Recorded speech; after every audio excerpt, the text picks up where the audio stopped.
Hello friends, नमस्कार।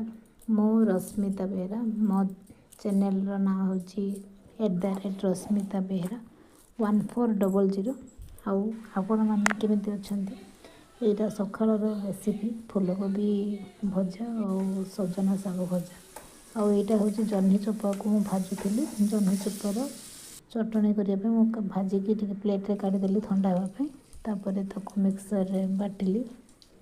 आउपटे कड़े तेल दे जीरा देली पुणी पियाज सुखिला लंका देखो सुखिला लंका ऐड कली प्रथम। तापर से फ्राए होला परे पियाज ऐड कली। पुणी से पियाज देला रसुण को छड़ेली और रसुण को से ठिया ही मुझे छड़ेदेली चोपा काटिकी पकईदेली। देखो ये रसुण फल कहीं पियाज रसुण देकी सजना शागटा टे भाजिले तार टेस्ट आसी थे।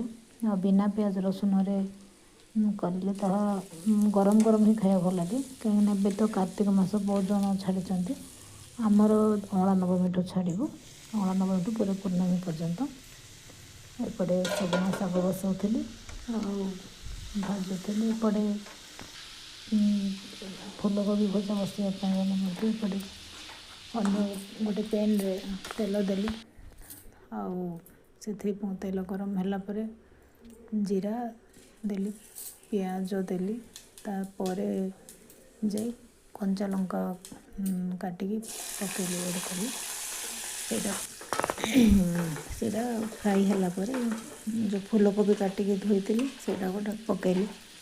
एपटे भी मुझे घाटुची कहीं तले जदि लगिज पड़ा बास्ना सबू परिश्रम दरकार हो।